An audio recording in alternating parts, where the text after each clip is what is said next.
Newspapers have changed radically from the days of linotypes and extra editions. What hasn't changed are the passions, the dedication, and the hustle and hassle of the people who write for them. Peggy Delaney is one of the best of these, a high-profile columnist devoted to her career and her readers. Both her career and her readers benefit. But as for her life, that remains in total disarray.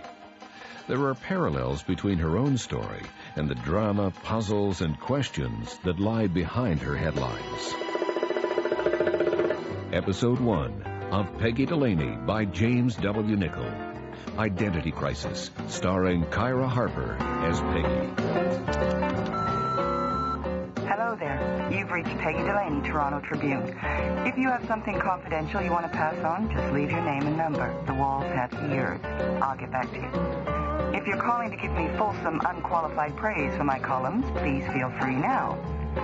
If you're calling to scream at me, fascist, communist, cop-loving, cop-hating, politically correct, reactionary, pro-lesbian, anti-lesbian, Blue Jays trashing, sycophantic, anti-establishment, crypto, Bay Street, swamp pig, go for it.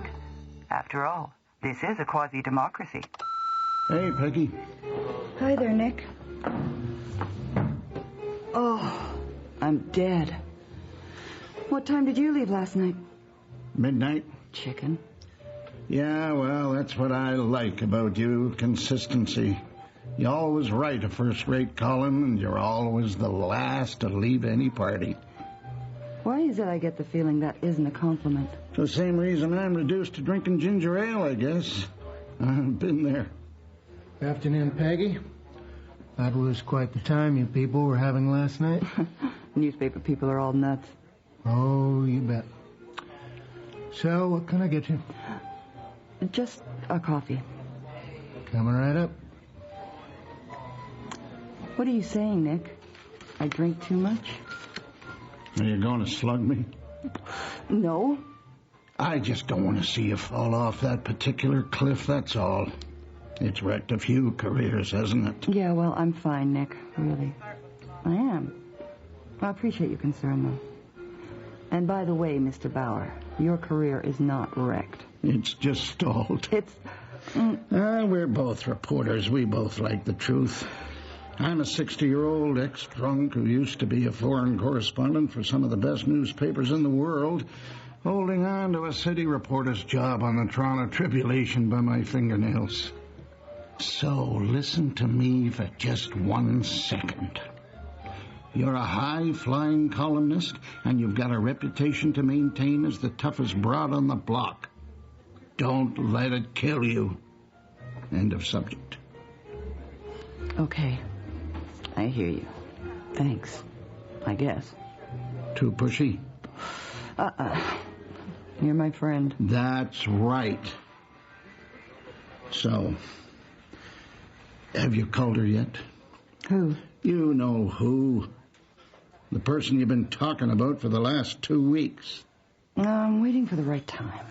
There's a particular time for calling your daughter and asking her if she wants to come and live with you?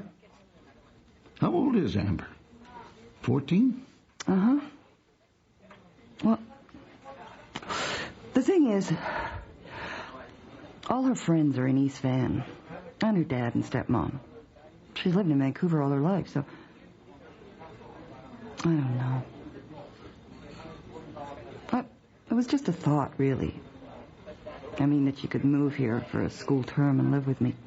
Kind of a change. We could get to know each other. Not that I abandoned her or anything, but... Well, I see her every summer. We always go away somewhere. I fly out on holidays on her birthday, but...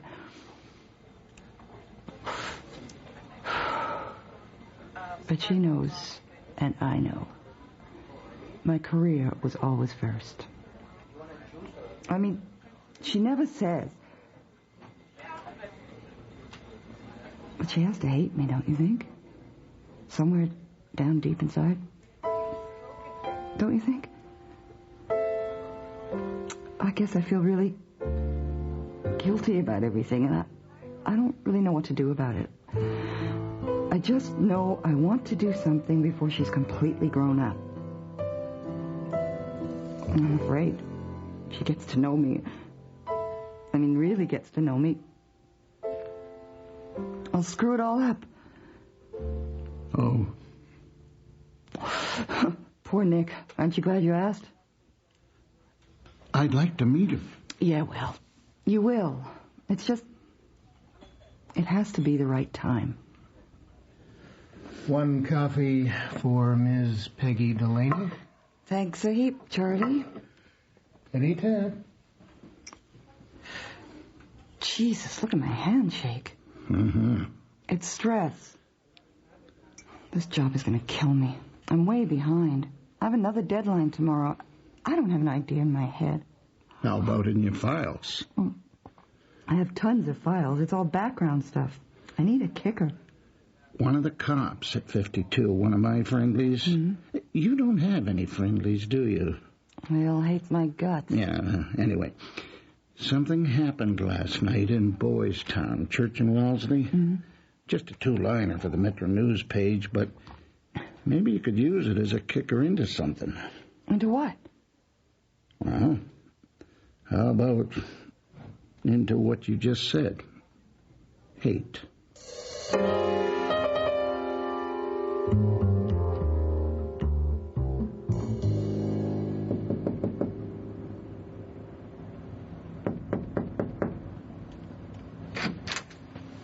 Yeah? Tom Stanowski? Yes? Oh, you really did get whacked, didn't you? Peggy Delaney, Toronto Tribune. Sorry, I can't talk right now. Oh, wait, Mr. Stanowski. You don't have to talk. I know what happened. You got beat up last night by some teenagers near Church and Wellesley. By mistake. By mistake? You mean because you're not gay? That's exactly right. But they didn't know that. You're male, you were walking in the heart of the gay district. They thought it was a gay bashing. Look, I didn't see anything. I didn't hear anything. They jumped me from behind. I couldn't help the police. I can't help you.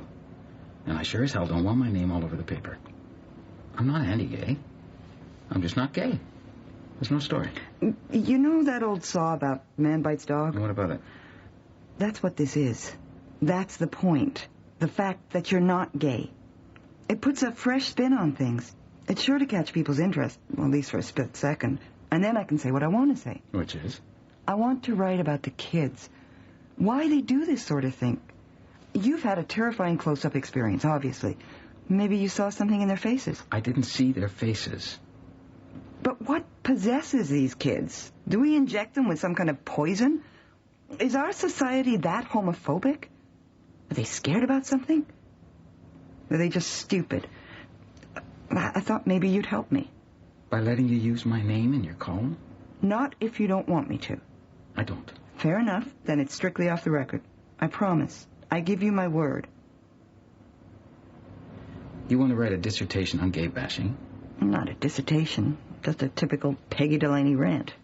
But my column is in a paper that has over 1.5 million daily readers. So maybe something positive could come out of all this. What do you think? I think talking to me won't help you know any more than you already know. You've been there. I haven't. All right. All right? Yeah.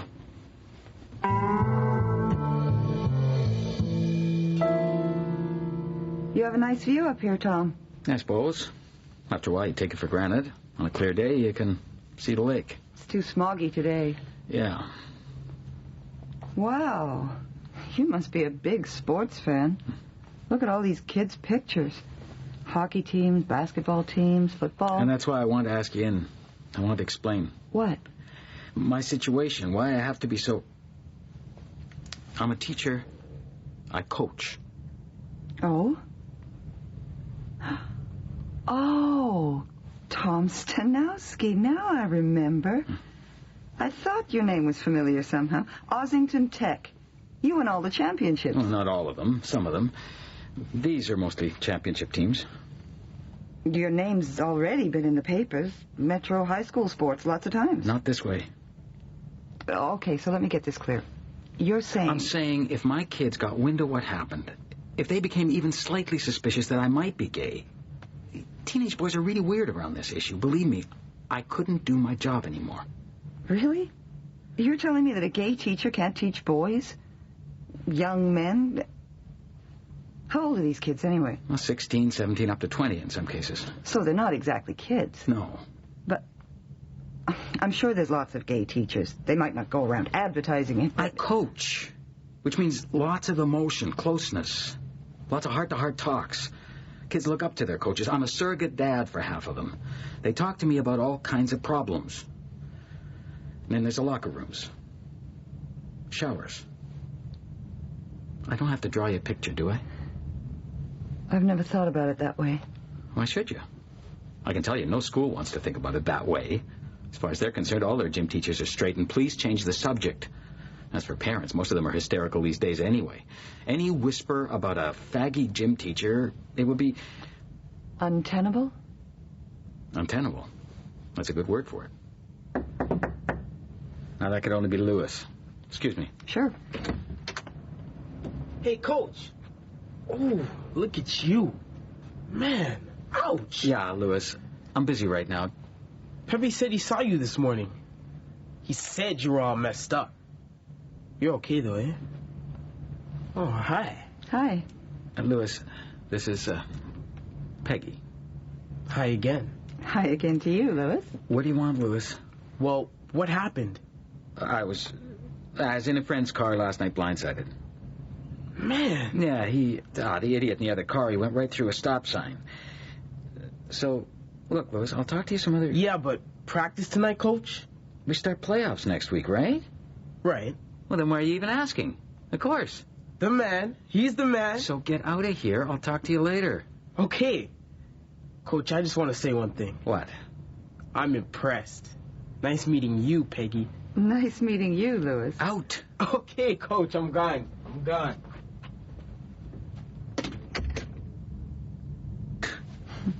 Every team has to have a character. He's ours. He keeps everyone loose.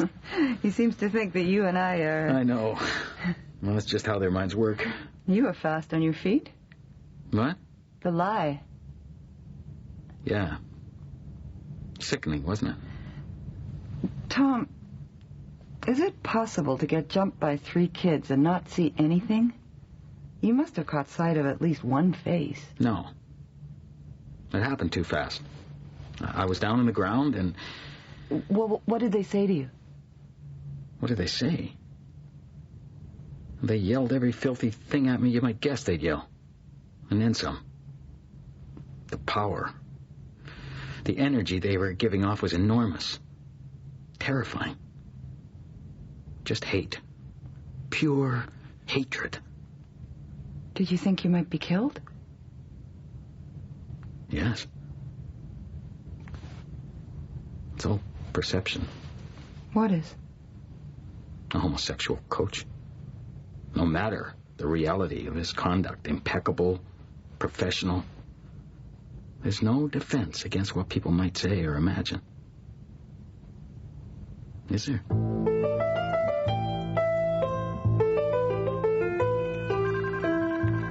Okay, thanks. I'll hold. You look intense. That must mean you have a death grip on a column. Get in to see Stanowski? Yeah, just a sec. Hello? Yes? I see. Okay. Well, thanks. Well, thanks a lot. What do you know? Our Mr. Stanowski. He told me he'd been over at Jarvis Collegiate last night, scouting a basketball game. Parked his car on a side street. That's why he was in that district. Right. Right. I was just talking to the office at Jarvis Collegiate. There were no games last night. Both gyms were dark. Now what? Now, I look in on an expert.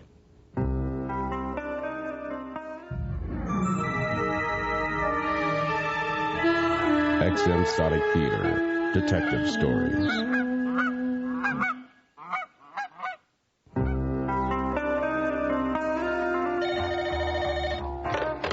Cinderella cleaning. All alone, this is it. What? Did it hurt? Oh my God. Well, I can't think that Vincent intentionally caught your dog's tail in the vacuum cleaner, Mrs. Edgington. Maybe it liked it. No, of course I'm taking it seriously. I will. Yeah, I'll speak to Vincent as soon as he gets in. Yes?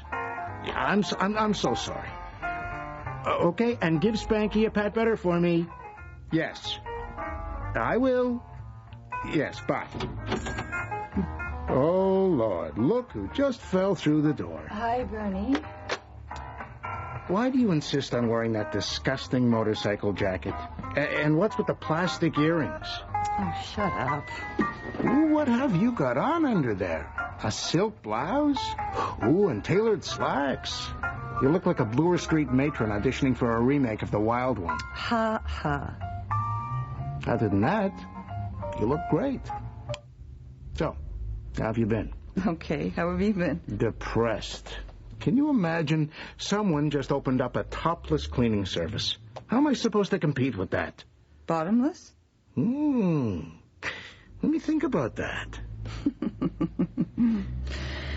I have a question for you. I have a question for you. Have you asked her yet? Not yet. You said you were going to ask her a month ago. I will. I'm just not... I'm thinking about it. Well, there's the problem right there. Just do it. You're afraid she's going to say no, aren't you? Yes. I'm also scared she's going to say yes. You're all screwed up. So are you. You'll have to stop drinking. That's what it is, isn't it? What if I can't? Oh, sweetheart, you can. Of course you can. You can do anything you put your mind to. For a few days. But I'm really scared. Oh, God. You're not going to cry, are you? No. Oh, Jesus. You were the toughest kid on Sumac Street. I've seen you beat people up all my life. Anything you want to do, you can do. I know. I have no discretion. I'm sorry. I miss Amber, that's all. They were great days. Which ones? All of them. Hitchhiking out of Toronto, hitting the West Coast, the commune up in the Cowichan Valley, Vancouver. Uh-huh. I used to babysit her all the time. We bonded. Uncle Bernie. Yeah. Hey, when was the last time I saw her? 2 years ago, on one of her whirlwind visits, for lunch. I don't want to ask her here and mess things up, Bernie. And I don't want to ask her here because I need her. It has to make sense for her, too. Or it's just plain selfish. Okay? Okay. So, what was your question? I don't know now. You've bummed me out. Maybe you wanted your apartment cleaned. I've been talking to this guy. It's a really strange situation he's in, and I have a hunch about it. I wanted to see what it sounds like to you. Shoot. Okay. He got jumped last night by 3 teenagers on Monteith Street. Tom Stanowski. What? You know him? Mr. Coach? No. No, I don't know him. I know of him. I know Andrew, his boyfriend. Bingo. He's gay. Shh. No one's supposed to say he's gay. He's one of those. He's so far in the closet you couldn't find him with a flashlight. Then how do you know? Andrew told me. We volunteer at this AIDS hospice, and he talks about him. About how lousy it is, being the big, dark secret in Tom Stanowski's life. They've been together for years. They have a place on Monteith. That's where he was coming from last night. If someone gets jumped around here, the drums start beating, and everyone knows about it within hours. So his secret's out. Maybe. Some people have known about Tom for a long time, but they've gone along with it. They know his situation. He's not a bad guy. He's just a scared guy. But he's in a position to do some good, too, you know, if he did come out.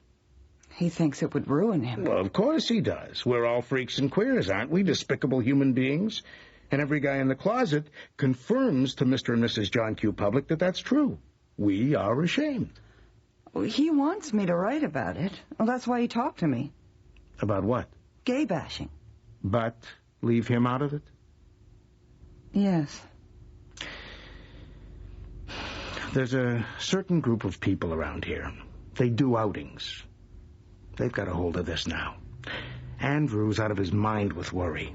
But the thing is, They found out that Tom's refusing to cooperate with the police in case they actually catch those bastards and he has to go to court and testify. So what are we supposed to do?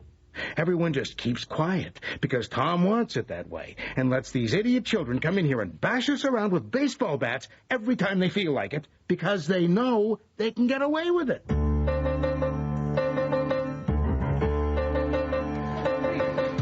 Hi, Tom.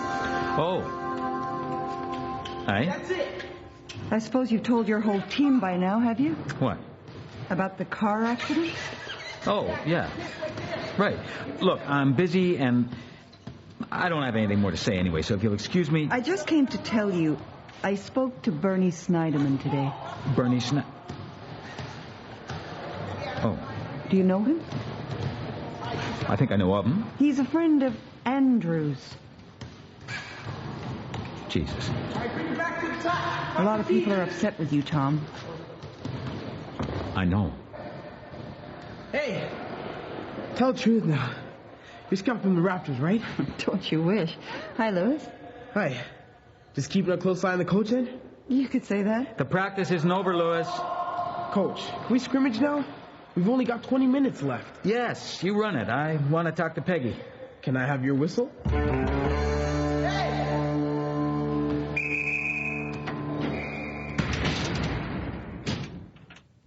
Are you happy now? Have you done your filthy goddamn job? God damn it, you put my name in the paper and I'll sue you. Oh, Jesus. Are you okay? No. I thought I was a tough guy. Beaten. Screaming. Boots. Spit. It was just like my nightmare for years. This nightmare I've been having. No, I guess I'm part of it. I guess you are. I made a decision a long time ago. School boards, parents, kids, they never accept a person like me coaching boys' sports. And I know that's still true. But I am a person like me. And I'm really tired. Some people have been talking about outing you. Yeah. So I've been told. It's the kids. It's always the kids. I've been proud of working with them, what I've meant to them, what they've meant to me. I can't stand to think how that will change the look on their faces. Maybe you're underestimating them. Is that possible? I don't know anymore what's possible. So what are you going to do? What I said I would. Write my column, leave you out. But I have this thing about the truth. I just wanted you to know. I know. I saw the license plate on their car. It's engraved in my brain. They'll kill someone before they're through. They could. Another kid was driving the car. He screeched up beside me. He looked scared, too. What are you doing? What I should have done at the beginning, years ago. A cop gave me his card. I'm going to call. If they catch those kids, I'll testify. And I'm going out there and give the senior boys basketball team a post-practice talk they'll never forget. You're through hiding. Yeah. Well, I'll have to quit coaching, of course, for the kids' sakes. They'll be too uncomfortable. I can't go on doing it. And then, who'll coach my kids?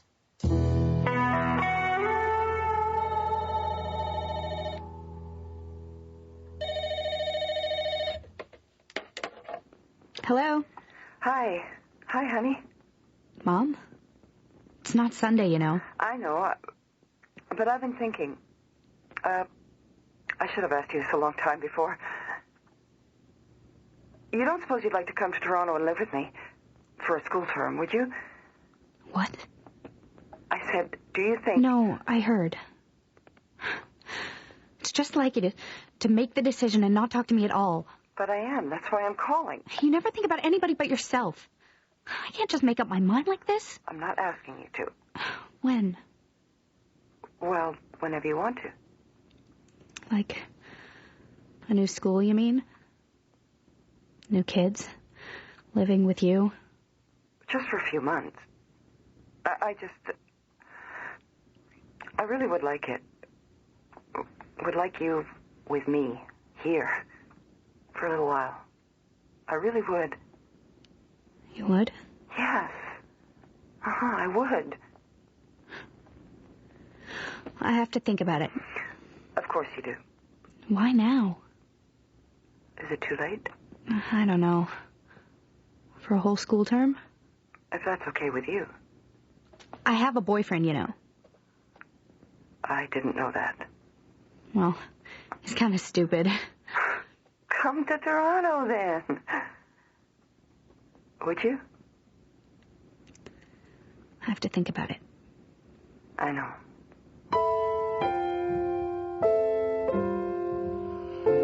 Hi there, Peggy. Hi, Charlie. Long day, huh? Yeah. And it'll be a long night. I still have a column to write. Enough said. I'll bring you usual. Charlie, What? bring me a ginger ale.